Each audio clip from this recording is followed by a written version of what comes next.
let's get started and talk about some of your barriers and common objections to self care. The number one, Family Feud survey says, number one, I don't have time for self care. Yes.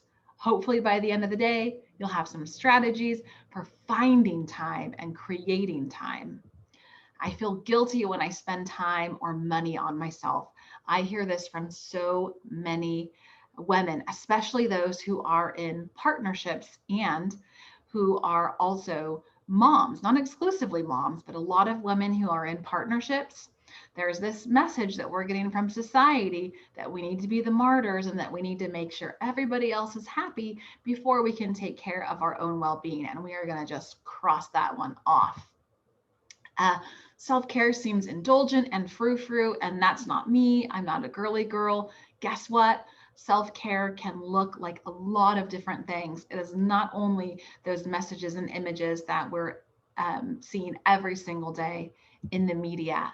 My family doesn't understand why it's important. This is huge, and this has happened um, to to many of us now that we are home with our partners and our families and our children and maybe our extended nuclear families if we're all living in one place.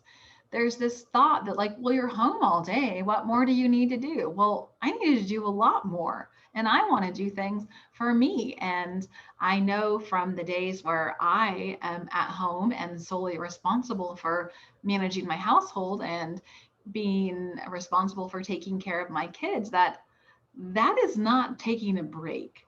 So, for any of you who are watching this, whose primary role is to manage your household and care for your children each day, you get self care too. You need self care as much as the rest of us.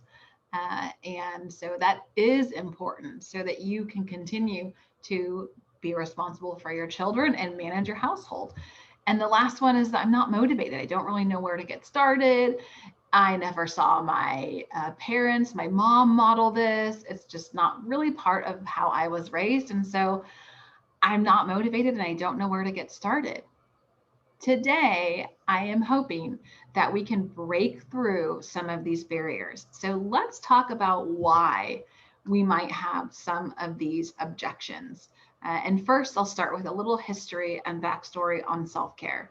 This term self care has been around for more than a century, but it didn't really gain popularity until the mid 20th century. And it started as actually part of a healthcare program for healthcare practitioners, for doctors and psychiatrists and psychologists, for those people in the industry that were giving care. Self care was a way that they could manage their own care and make their own care a priority so that they could in turn care for our most vulnerable.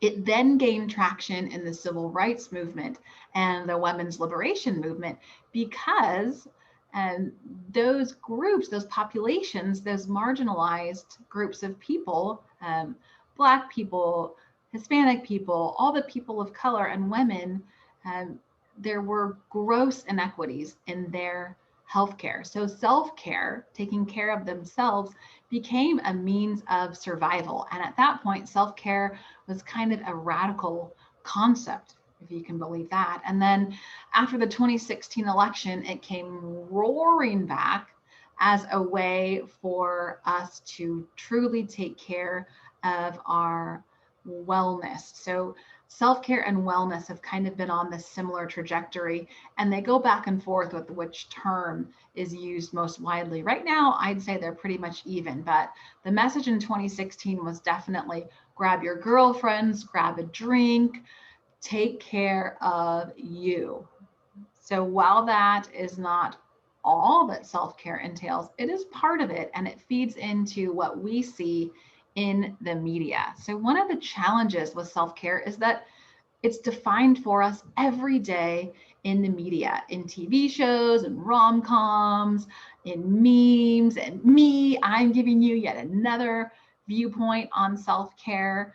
But if you were to Google self care and you were to look at images, or when I was looking at images to include in this presentation, there was a pretty common theme. We are told that self-care is, in no particular order, bubble baths, spa days, girls' nights, shopping sprees, yoga retreats, binge eating all the treats, and wine. Now, I'm not here to say that these don't have a place in a self care practice. I am here to say that these do not exclusively represent self care. They are a part of the self care spectrum. And if you don't connect with any of these, then you're left with the impression that self care isn't for me. You may also be left with the perception that self care is unattainable because it is expensive, it's time intensive, and it's indulgent. And we have been taught um, by this women's social code that we don't do indulgence. Well, you do if you want to. And self care isn't necessarily indulgent, it truly is a necessity. So let's talk about if these are our perceptions and if self care has been defined for us, then let's talk about how we can shift our mindset to become more accepting of self care, and realizing that it is important and it is okay to want to take care of ourselves. Because if we can get that right in our heads, then we are more likely to do it because our brains are going to be on board. So I want you to take a deep breath. I'm going to take one, let it out. That was a little self care moment. And that is me preparing you to let some of your preconceptions and preconceived notions about self care just kind of melt away. Just open up your mind as we take a journey into what self care is and isn't. I'll start with a definition. I love research, I love concrete. And so I tend to go to the source when I want to know, what does something really mean? How is it defined initially? And I found a definition of self care that I really like. It's from the Oxford Dictionary, and it is defined, self care defined as the practice of taking action to preserve or improve one's own health, or the practice of taking an active role in protecting one's own well being and happiness. I love the second part of this definition because self care isn't always an action. Sometimes it is an inaction. Sometimes it is saying no. Sometimes it is getting the extra sleep. Sometimes it is crossing something off your to do list that you realize you don't actually want to do. So remember that self care does not mean being in that action line all the time. It is not necessarily an action, which is why when I talk about it, I tend to use the word practice so that I am even conditioning my own brain to remember self care isn't always about the doing. For women who have a tough time reconciling why self care is important, especially those that are mothers, I like to make one little tweak with this definition to illustrate a point. I like to replace one's own with my child.